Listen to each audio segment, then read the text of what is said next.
성도님들께 오늘 제 비밀을 하나 말씀을 드리려고 합니다. 갑자기 귀가 쫑긋하시죠? 네. 저는 실은 이중 국적자입니다. 알고 계셨나요? 네. 아 진짜요? 원정 출산을 한 것은 아니고요. 제 첫 번째 국적은 대한민국 국민입니다. 그리고 저희 두 번째 국적은 하늘나라의 시민입니다. 뭘 기대하셨어요? 네. 우리는 모두 이중 국적자이죠. 그죠? 네, 이곳에 성도로서 앉아 계신 분들은 모두 국적이 두 개인 것으로 제가 알고 있습니다. 국적이 아직 하나이신 분은 죄송하지만 아직 하나님을 믿지 못하신 분이 계시겠죠. 그죠? 그런데 우리가 이런 우리의 또 하나의 국적을 자주 저 같은 경우에는 때때로 또 잊고 사는 것 같습니다. 우리가 우리를 이렇게 정의할 때 우리를 둘러싼 많은 타이틀들이 있습니다. 나를 정의함에 있어서 예를 들면 저는 효원이 아빠죠. 그렇죠? 효원이 아빠. 그리고 이다음 자매님의 남편이고요. 그 다음에 제가 근무하고 있는 초등학교에서는 아이들한테는 선생님으로 통합니다. 제가 광양에 계시는 저희 부모님을 찾아가면 저는 이제 큰아들이 되겠죠. 네. 이런 식으로 어떤 회사에 또는 과장 또는 또 부장 또는 누구의 할아버지 또는 할머니 누구의 엄마 누구의 아내 이러한 다양한 수식어들로 우리 자신을 이렇게 정의하곤 합니다. 그런데 여러분 우리가 이런 타이틀들을 하나하나 다 벗어버리고 난 뒤에 오롯이 남은 나의 모습, 나의 정체성에 대해서 생각을 자주 하고 사십니까? 그럴 틈이 없으시죠? 실은 너무 바쁘고 해야 될 일들이 많기 때문에. 그래서 오늘 좀 그것을 포함해서 몇 가지를 묵상을 해보기를 원하는데요. 제가 방금 말씀드렸던 그런 나를 규정하고 있는 여러 가지 타이틀들이 영원한 것은 아니죠. 그렇죠? 언젠가는 직장에서 퇴사를 해야 될 때가 찾아오고요. 그럼 더 이상 저는 교사로서 불릴 수 없게 되겠죠. 그죠? 네. 또 언젠가는 내가 관계를 맺고 있는 이 가족들과도 헤어질 날이 찾아옵니다. 너무나 슬픈 날이 되겠지만 제가 효원이 아빠로 영원토록 불릴 수는 없어요. 네. 저는 제가 먼저 이제 일반적으로는 제가 주님이 더디오시면 세상을 떠나게 되겠죠. 그러면 저는 더 이상 효원이 아빠라고 부를 수가 없습니다. 마찬가지로 남편과 아내의 관계도 그렇습니다. 사별을 하게 되면 반대편은 자유의 몸이 된다고 성경이 말씀하고 있어요. 죽음이 찾아온 이후에는 이 끊어지지 않을 것 같았던 부부의 연도 그 타이틀이 사라지게 되는 것입니다. 어떻습니까? 이런 것들로 저를 정의할 수 있을까요? 이런 유한한 것들로, 유한한 타이틀들로 저를 정의할 수는 없겠죠. 그러면 이 몸은 어떻습니까? 이 몸이 납니까? 이 몸이 나인 것처럼 많이 생각하잖아요. 그래서 나이가 드시고 주름이 이렇게 막 자글자글 이렇게 생기고 하시면은 막 슬퍼하시잖아요. 예. 내가 늙어가는구나 하는 걸 깨달으시면서. 근데 내가 늙는 것입니까? 내 몸이 늙는 것입니까? 내 몸이 늙는 거예요, 실은. 내 몸은 80이어도 마음만은 여전히 청춘이시잖아요. 그죠? 나는 늙지 않았어요. 내 몸만 늙었을 뿐이죠. 내가 가지고 있는 이 눈, 또 손, 발, 이 몸, 이게 나입니까? 그렇지 않죠. 그러면 손이 한쪽 잘리면 내가 일부분이 사라지는 것입니까? 그런 것이 아닙니다. 이 몸도요, 결국은 나일 수 없습니다. 이 몸은 내가 거하는 가장 비싼 집이에요. 내가 입고 있는 제일로 좋은 옷입니다. 우리가 옷도 시와 때를 따라서 갈아입기도 하고 낡은 버리기도 하고 새로 구입하기도 하잖아요. 이 몸도 마찬가지입니다. 물론 이것은 새로 갈아입을 수가 없죠. 네. 한 벌밖에 주어지지 않는 옷이에요. 그래서 잘 아껴 써야 됩니다. 네, 갈아입을 수가 없습니다. 하지만요, 제가 조금 극단적인 예를 들어서 제 민구 형제님이 계시는데 제 영혼과 민구 형제님의 영혼이 서로 바뀌게 되면요, 몸은 이선진의 몸이지만 결국은 누굽니까? 네, 서민국인 거예요. 이 몸이 나를 규정할 수가 없습니다. 그런 상상 혹시 한번 해보셨습니까? 뭐 그런 상상 해가지고 뭐 영화나 소설도 많이 만들어지곤 하는데, 그래서 여러분들 이 내 몸이 늙는 것으로 내 몸이 조금 못난 것 때문에 슬퍼하실 필요가 실은 없죠. 네, 그게 나는 아니에요. 그게 나는 아닙니다. 그것으로 나를 규정할 수 없고 그것으로 나를 정의할 수 없습니다. 나는 누구인가? 나는 무엇으로 정의해야 되는가? 이 질문은요, 실은요, 쉬운 것 같지만 무척 어렵습니다. 한번 스스로에게 한번 물어보십시오. 나는 누구인가 하고 쉽게 대답하실 수 있겠습니까? 어렵습니다. 나는 난데, 그래서 그 나가 뭐냐고. 꼬리에 꼬리를 물지요. 우리는 모두 다 내가 누구인가 하는 질문 앞에서 무척이나 당황스럽기도 하고 쉽게 대답할 수 없습니다. 우리는 결국 그 어떤 것과의 관계를 통해서 우리를 정의할 수밖에 없는 존재들입니다. 우리가 인간이란 말을 쓰는데 사람 인자에다 사회간자를 쓰죠. 우리 조상들도 알고 있었던 것 같아요. 사람을 정의할 수 있는 것은 그 자체로서는 안 되고 사람과 사람 사이에서 사람의 의미가 정해진다고 생각을 하셨던 것 같습니다. 그래서 우리는 우리를 정의할 수 있는, 우리를 정의하고 있는 지금 이 세상에서 제가 앞서 말씀드렸던 다양한 타이틀, 또 관계, 또 심지어는 나의 몸, 이 몸 속에 뭐가 포함됩니까? 나의 외모도 포함이 되고 나의 재능도 포함이 됩니다. 나의 지능도 포함이 됩니다. 결국은 사람의 지능은 무엇에 의해서 결정이 되는 거예요? 이 뇌에 의해서 결정이 돼요. 뇌. 그죠? 뇌의 용량이 어떠한가, 그리고 뇌의 신경망이 얼마나 발달되어 있는가가 그 사람의 지능을 결정하는 것입니다. 저는 이런 생각을 해봤는데, 이제 지적 장애를 가지고 있는 분들이 있어요. 그럼 그들의 영혼도 문제가 있다고 생각하십니까? 저는 그렇게 보지 않습니다. 그분들이 받은 육체에 조금의 하자가 있기 때문에 지적 장애라는 반응을 보이는 것 뿐이에요. 쉽게 얘기하면 어떤 사람이 자동차를 운전하는데 자동차에 엑셀이 고장이 났어요. 그러면 아무리 엑셀을 밟아도 어때요? 자동차가 안 나가죠. 그 운전자가 문제입니까? 아니죠. 뭐가 문제입니까? 자동차가 문제인 거예요. 우리 영혼은요, 좀 이따 말씀드리겠습니다만은 조금의 하자도 없이 완벽하게 만들어졌습니다. 다만 그 영혼이 타고 있는 자동차가 뭐냐에 따라서 세상에서 드러나 보이는 모습이 다를 뿐이에요. 한번 인식해보세요, 여러분들에 대해서. 여러분들 혹시 지능이 좀 머리가 별로 안 좋아서 실망하십니까? 실망하지 마십시오. 그것은 내가 아닙니다. 내 몸이에요. 물론 이 세상을 살아가면서 다소간의 불편함이 있을 것이고 남들보다 우월한 성취를 거둘 수는 없을지 몰라도 그것이 나를 규정할 수는 없습니다.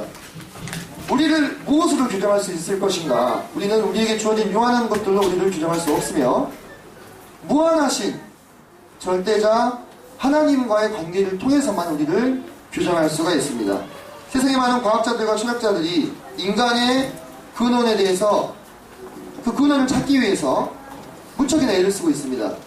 하지만 성경은 내가 어디로부터 왔는가, 내가 누구인가에 대해서 명확하게 답을 내려주고 있습니다. 우리의 시작이 어디일까요? 창세기로 가겠습니다.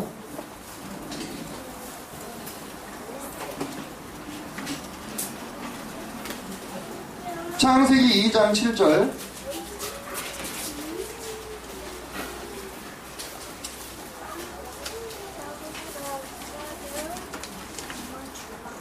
제가 들어가겠습니다. 2장 7절. 자, 여호와 하나님이 땅의 흙으로 사람을 지으시고 생기를 그 코에 불어넣으시니 사람이 생명이 되니라. 여기서 지금 여호와 하나님이 땅의 흙으로 사람을 지으셨다 했는데 여기서 사람은 아직은 사람이 아닙니다. 원어적으로 이 사람은 이 흙덩이를 말하는 흙덩이, 땅의 흙, 아다마라고 하는데 아다마에서 아담을 지으셨다 이렇게 나옵니다. 사람은. 이 사람이 진짜 우리가 생각하는 사람이 되기 위해서는 무엇이 들어가야 됩니까? 네, 생기, 하나님의 숨결이 들어가야만 비로소 인간이 되는 거예요. 그때서야. 그렇기 때문에 우리의 몸은요, 우리가 될 수가 없습니다. 우리의 몸은 흙덩이에 불과한 것입니다. 붉은 흙덩이. 그 속에 하나님의 숨결이 들어갔을 때 비로소 인간이 완성이 되는 것입니다. 그래서 우리는 무엇입니까? 우리는 하나님으로부터 나온 숨결입니다. 그러므로 인간의 영혼은 어떤 하자를 가지고 태어날 수가 없어요. 세상에서는 눈을 보지 못하는 사람들도 몸을 떠나면 볼 수 있습니다. 우리가 이 사후 세계를 경험하신 분들의 이야기를 들으면 이 땅에서 볼 수 없고 들을 수 없는 분들이 그 몸을 떠났을 때 보고 듣는 것들을 경험하는 것을 읽을 수가 있어요. 그 무슨 얘기입니까? 우리 영혼은 이 세상에서 나타나 보이는 것과는 다르게 하자가 없습니다. 이 얘기는 죄로 인해서 타겠다 이 지금 이야기를 드리는 것이 아닙니다. 근본적으로 우리의 영혼은 하나님으로부터 왔고, 그러므로 우리는 하나님과의 관계 속에서 우리의 존재를 규정할 수밖에 없는 것입니다. 우리는 하나님의 형상을 닮은 존재로 창조되었습니다. 그래서 우리는 인격적인 존재로 창조가 되었고, 도덕적이고 윤리적인 존재로 창조가 되었고, 영적인 존재로 창조가 되었습니다. 여기 앉아계신 성도님 중에서 그렇지 않은 분들은 안 계시죠? 우리가 인격적이라는 것은 뭡니까? 우리가 지와 정과 의를 가지고 있다. 인식하고 학습할 수 있고, 감정을 느끼고, 또 의지가 있는 존재. 도덕적이고 윤리적인 존재. 우리에게 다 양심이 있죠. 해야 될 것과 하지 말아야 될 것들을 구분할 수 있어요. 또 우리 영적인 존재입니다. 신을 찾습니다. 하나님을 본능적으로 찾게끔 만들어졌습니다. 그 우리들이 이제 신약 시대에서 와서는 어떻게 또 정의가 되고 있습니까? 우리는 무슨 관계로서 정의될 수 있습니까?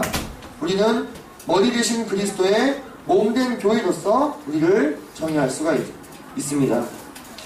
이게 얼마나 놀랍냐면요, 이 예수님과 우리는 이제 뗄래야 뗄 수 없는 관계죠. 예수님은 머리시고 우리 몸이니까 우리는 떼어지면요, 우리는 생명력을 잃어버리고 끝나는 거예요.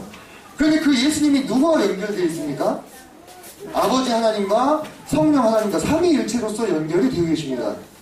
완전한 독립적인 새 인격체이자 하나이십니다. 바로 그 연합 속에 우리가 초청을 받은 거예요. 여러분들이 누구신지에 대해서 이제 눈이 더욱 뜨이시죠? 이미 알고 계셨겠지만 다시 한번 상기해드리는 차원에서 삼위일체 되시는 하나님 가운데, 하나님의 그 관계 가운데 우리가 끊어질 수 없는 관계로서 연합되어 있는 자들이라는 것입니다. 그게 우리의 정체성이에요. 그게 우리의 존재의 의미입니다. 그게 우리가 누구인지, 우리가 어디로부터 왔는지를 설명해주고 있습니다. 각각의 지체들은 산돌로서 하나님의 성전을 이루고 있습니다. 우리 속에 누가 거하십니까? 성령님께서 거하십니다. 하나님이 거하는 곳이 뭐예요? 성전이에요. 하나님이 임재해 보신 곳이 성전입니다. 지극히 거룩한 곳. 교회가 탄생하기 전까지는 오직 이 땅 가운데 지성소에만 하나님께서 친히 임재하셨습니다. 또는 선택받은 특정한 소수의 인물 가운데 제한된 기간 동안만 성령께서 임하셨어요. 하지만 오늘날에 이 신약시대의 성도들의 마음 가운데는 어떻습니까? 성령님께서 영원토록 거하시잖아요. 성령께서 우리 마음에 찾아오심으로 우리가 구원받은 사실이 인쳐졌잖아요. 그죠? 그것이 우리입니다. 우리가 어머니 뱃속에서 조직될 때부터 누가 우리를 지으셨습니까? 하나님께서 우리를 지으셨어요. 어머니 뱃속에서 우리의 뼈가 어떻게 자라나는지, 또 우리의 장기가 어떻게 자라나는지 우리가 다 알 수 없잖아요. 하지만 누가 지으셨어요? 하나님께서 우리를 조직하신 것입니다. 그리고 우리를 창세전부터 선택하셨어요. 우리를 구원하시고 그분의 상속자로 삼으시기 위해서 우리를 선택하신 것입니다. 그게 납니다. 그리고 그게 하늘나라의 국적을 가졌다는 시민들에게 부여된 그 같은 정체성입니다. 우리가 이것을 잊어서는 안 됩니다. 우리가 이것을 잊으면요, 세상 사람들과 똑같이 살아가게 됩니다. 언제든지. 내가 존귀한 자라는 인식이 있어야만 존귀한 행동을 할 수가 있는 것입니다. 내가 구별된다라는 인식이 있어야만 세상과 구별된 삶을 살 수가 있는 것입니다. 우리는 본향을 떠나온 자들입니다. 말씀 한 번 찾아보실까요? 빌립보서를 보시겠습니다.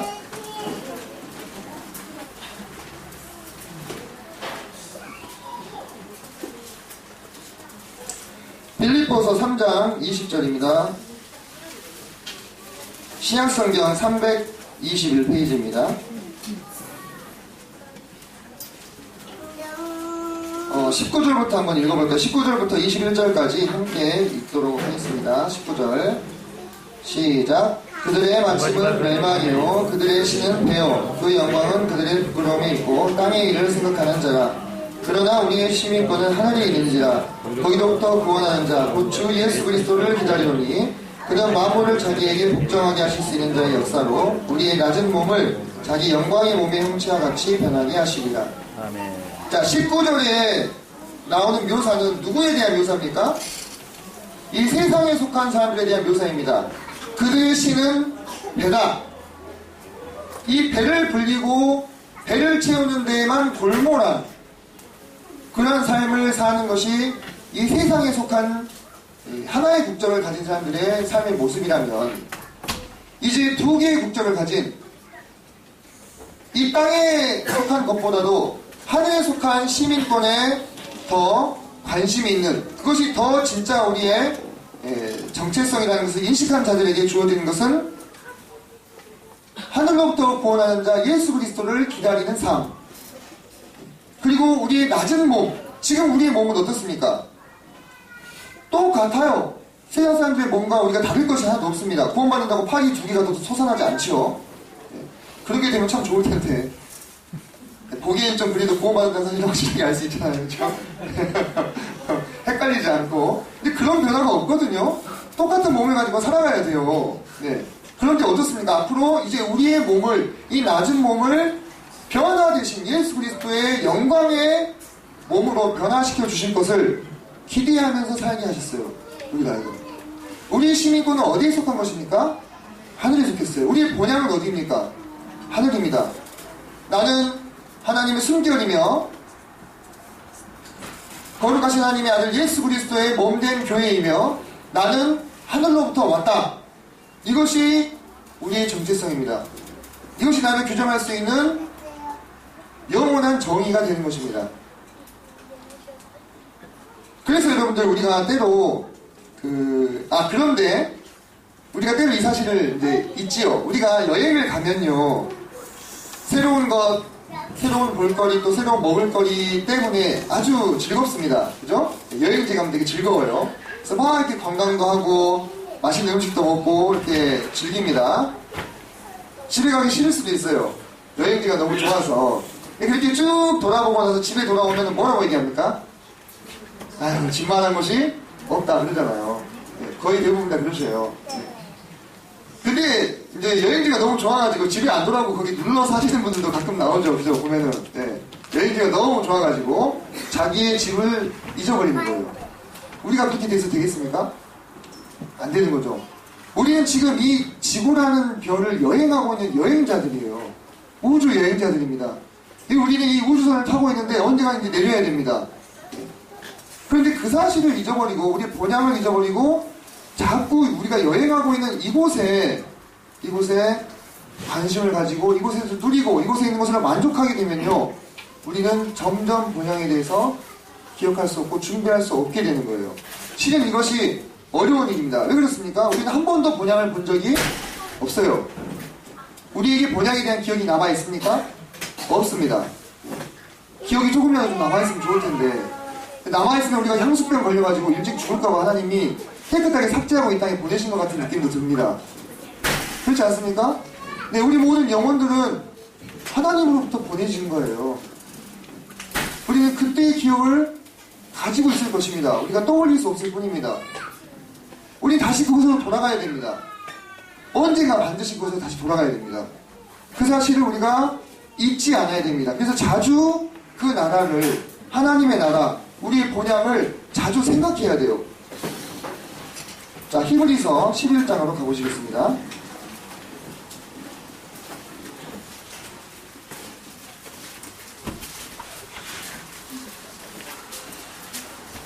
히브리서 11장 14절.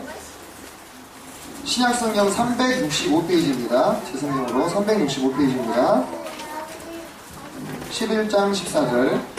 믿음장이라고 불리우고 우리 많은 믿음의 선진들의 이야기가 이렇게 나오게 되는 곳인데요.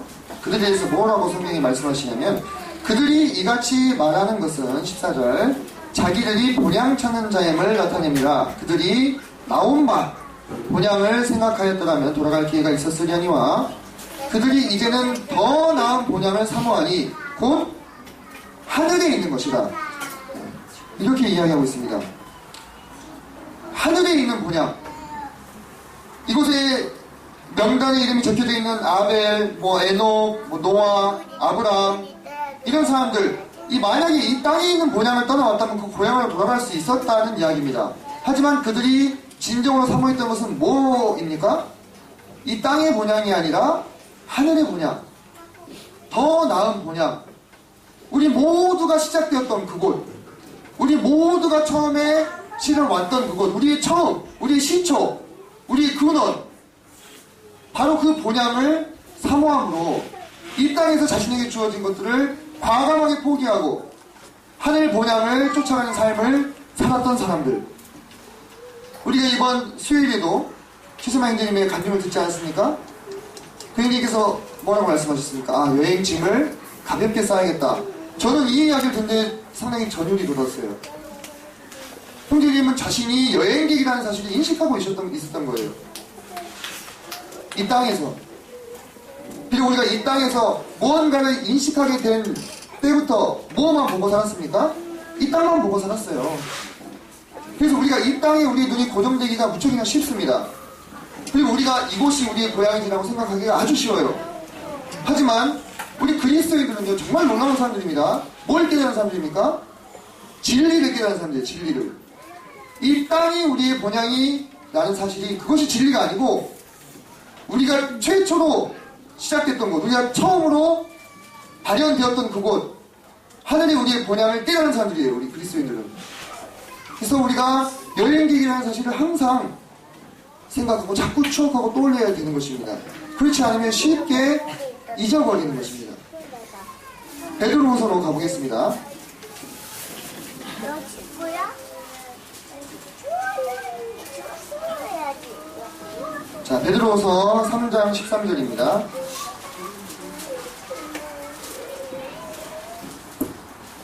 자, 제가 12절부터 읽겠습니다. 신약성경 386페이지입니다. 3장 12절. 하나님의 날이 임하기를 바라보고 간절히 사모하라. 그날에 하늘이 불에 타서 풀어지고 물질이 뜨거운 불에 녹아지려니와 우리는 그의 약속대로 의가 있는 곳인 새 하늘과 새 땅을 바라보도다.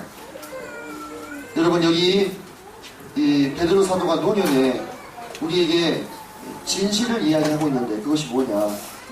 이 땅에 있는 물질은 다 풀어진다는 것입니다. 저는 전라남도 광양에서 태어났습니다. 거기가 저의 육신의 고향입니다. 저의 영혼의 고향은 아니지만 육신의 고향이라 할지라도 가면 마음이 참 좋지요. 성도님들도 그러시죠? 네, 내가 어렸을 때 살았던 그곳에 가면 누구나 마음이 좋은 법이에요. 그런데 여러분, 무척이나 안타깝지만 내 몸이 태어났던 바로 그곳이 미래의 어느 날에는 어떻게 됩니까? 사라지게 되는 거예요. 사라지게 됩니다. 내 육신이 태어났던 그 본향은, 그 고향은 사라지고 마는 것입니다. 하지만 그렇다고 해서 우리의 본향이 사라지는 것은 아닙니다. 우리의 본향은 어디입니까, 본래? 저 하늘인 것입니다. 우리 아버지 하나님께서 거하시는 곳. 왜? 우리가 바로 그 아버지께로부터 다 나온 사람이기 때문에, 우리는 그분의 생명의 숨결이기 때문에, 그분이 계신 곳이 우리가 난 곳이에요. 그분이 계신 곳이 우리의 실은 본향인 것입니다. 우리가 지금 고향에 가면 마음이 좋고 기쁜 것 이상으로 우리가 저 하늘나라에 갔을 때 우리 마음이 얼마나 기쁘겠습니까? 그때 드디어 비로소 우리가 참된 본향을 찾아왔다는 사실을 인식하게 되는 것입니다. 우리 마음 가운데. 자, 그렇다면 우리의 본향이 그곳이라면 이 땅에서의 삶은 어떻습니까? 우리가 그곳이 우리의 본향임을 인식하고 항상 추억하지만 여전히 우리의 육신은 어디에 거하고 있습니까? 이 땅에 거하고 있죠. 그럼 이 땅의 삶은 무의미한 것인가? 이 땅의 삶은 어떤 의미가 우리에게 있는 것입니다. 우리는 이 땅의 삶을 어떠한 자세로 대해야 하는가에 대해서 간단하게 나누고 보자 합니다. 여러분들 이런 생각들 한번 많이 해보셨을 것입니다. 저도요, 제가 지금 이제 나이가 33입니다. 별로 안 됐습니다. 근데 제가 지금 이 강단에 서가지고 감히 아까 말씀드렸던 그 삼위일체 하나님과 연합된 교회 앞에서 말씀을 나누는 자로 선다는 것이 얼마나 영광스러운 것인지 이렇게 자주 생각을 합니다. 제가 이 자리에 있기까지 제 힘만으로 되었을까요? 그렇지 않죠. 절대 그렇지 않습니다. 먼저 저희 부모님이 정말 제가 자식 키워보니까 알겠어요. 네, 고생을 많이 하셔서 키워주시고 또 저를 가르쳐주신 많은 선생님들, 스승님들, 또 나의 어린 시절 함께 했던 친구들, 지금도 함께 해주고 함께 지지해주고 함께 응원해주는 많은 친구들, 그리고 성도님들, 이런 분들 뿐만 아니라 이 우리 대한민국이 평안하고 안정한 가운데 있었기 때문에 실은 제가 이렇게 건강하게 클 수 있었던 것이잖아요. 내가 인식하고 있는 또는 인식하지 못하고 있는 수없이 많은 도움으로 인하여 제가 이 자리에 서 있는 거예요. 지금 저라는 한 사람이 세워지기까지 그 수없이 많은 도움의 손길들이 함께 뭉쳐지고 반죽이 되어서 이 자리에 저를 형성한 것입니다. 저뿐만이겠습니까? 그렇지 않죠. 이곳에 계신 모든 분들은 다 그와 같은 분들입니다. 그리고 그 누구보다 누구의 은혜와 사랑으로 이곳에 서 있는 것입니까? 우리 아버지, 우리의 참된 아버지, 우리 영원의 아버지 되시는 아버지 아버지 하나님의 그 은혜와 사랑으로 우리가 이 자리에 서 있는 거예요. 우리는 그것에 대한 일종의 이 채무의식을 느껴야 됩니다. 채무의식이라는 게 뭡니까? 빚진 자의 마음이라는 거예요. 빚진 자의 마음. 이것을 저는 경건한 채무의식이다 이렇게 한번 이름을 붙여보고 싶습니다. 내가 아무렇게나 살아도 되는 사람입니까? 내 인생을 마음대로 살아도 되는 사람입니까? 만약에 그렇다면 나를 이곳에 있게 하신, 이 자리에 세우신 먼저는 아버지 하나님의 은혜와 사랑과 또 나의 육신의 부모님과 나의 친구들과 나의 스승과 나를 이곳에 있게 한 모든 것에 대해서 얼마나 그것이 정말로 그들을 슬프게 하는 삶이 되겠느냐 이 말입니다. 우리는 그런 경건한 채무의식을 가져야 됩니다. 모두가. 내가 이곳에 서 있기까지, 내가 구원을 받기까지, 내가 한 사람의 완전한 인격체로 세워지기까지 얼마나 많은 도움의 손길과 사랑과 은혜가 나에게 부어졌는가를 생각하면서 그들에게 빚을 갚는 심정으로 우리의 남은 삶들을 살아야 되는 것입니다. 그것이 경건한 채무의식이에요. 우리는 누구에게 빚지지 않았어요. 그죠? 돈 빌려 쓴 거 없잖아요. 하지만 그런다 할지라도 그런 채무의식을 가질 때 우리 삶은 달라질 수 있는 거예요. 뭐 여기 이제 빚지신 분들도 계시겠지만 그 이야기를 하는 것이 아닙니다. 아시죠? 예. 내가 여기 있기까지 우리가 그러한 채무의식을 마음 가운데 가질 때 우리 삶은 허투루 살 수 없어요. 우리 하루하루는 헛되이 보낼 수 없는 하루가 되는 것입니다. 우리가 이 자리에 있기까지 우리를 도우신 하나님과 또 많은 사람들의 기대와 수고가 헛되이 사라지도록 내버려둬서는 안 됩니다. 특히 우리 청년들은 더 그런 생각들을 마음간에 가져야 됩니다. 내가 누구에게 빚을 졌다고 채무의식을 가져야 이렇게 생각하면 어렵습니다. 왜? 그것이 진실이 아니기 때문이거든요. 우리 중에 누구도 우리 스스로의 힘으로 이곳에 서 있을 수 있는 사람은 아무도 없는 것입니다. 그래서 우리는 비록 이 땅에 우리의 삶이 유한하지만 이 땅에서 우리의 시간이 그저 흘러가 버리도록 내버려둬서는 안 돼요. 그냥 그것을 허용해서는 안 됩니다. 이 땅에서의 나의 여행이 언제까지인지 알 수 없지만 내게 허락된 모든 시간이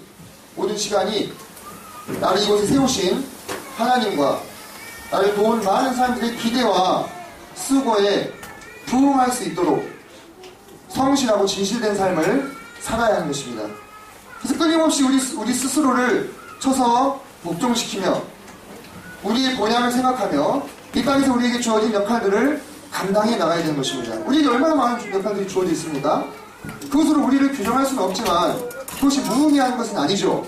이 땅에 여행을 하는 동안만큼은 그 역할들은 우리에게 필요한 것이고 의미 있는 것입니다. 우리는 때로 부모로서, 또 부부로서, 또 자식으로서, 또 건실한 사회인으로서, 신실한 신앙인으로서, 또 누군가의 친구이자, 또 멘토이자 스승이자, 또 누군가의 선배 또는 후배로서 이 사회에서 우리에게 주어진, 또 주님께서 우리에게 부여하신 역할을 최선을 다해서 충실하게 살아가야 되는 것입니다. 그렇게 이 땅의 삶을 충실히 살되 우리 본향인 하늘나라를 잊지 않는 그 삶이 우리에게 요구되고 있는 것입니다. 왜입니까? 이곳에서의 삶이 우리의 전부가 아니에요. 성도들 한번 생각해 보시기 바랍니다. 우리가 이 땅에서 몇 년 정도 살 수 있나요?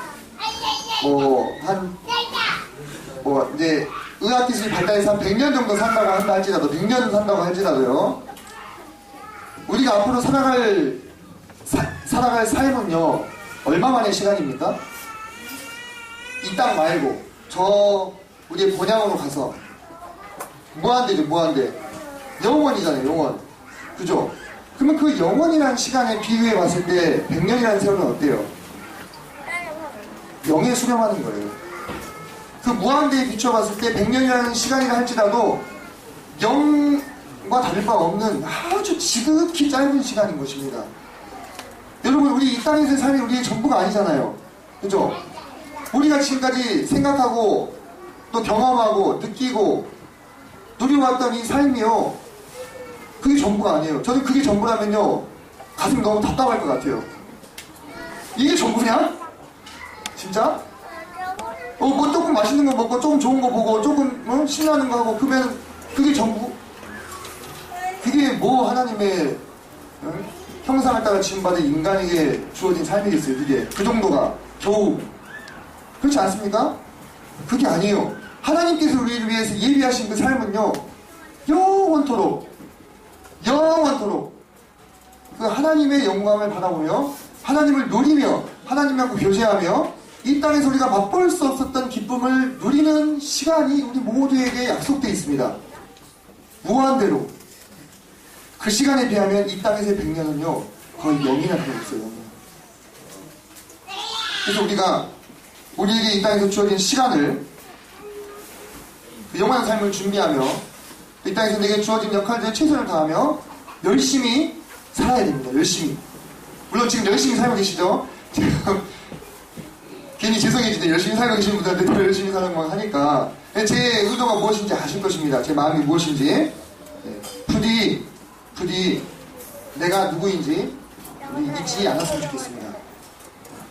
내가 누구인지. 그리고 우리에게 앞으로 그런 놀라운 삶을 예비하시고 그 삶을 값없이 주신 그분이 누구인지 잊지 않았으면 좋겠어요. 그분에 대한 우리가 마음에 빚을 진 사람들이에요. 누구나 다 예외할 거 없이.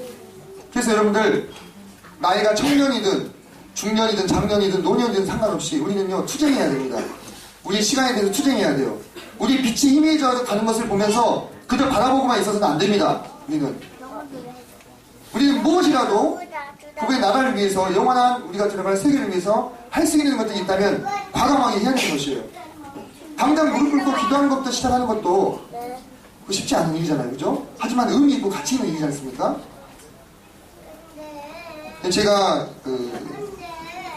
딜런 토마스라고 하는 영미 시인의 시 중에서 한 연만 제가 인용을 좀 하고 말씀을 드리고자 합니다.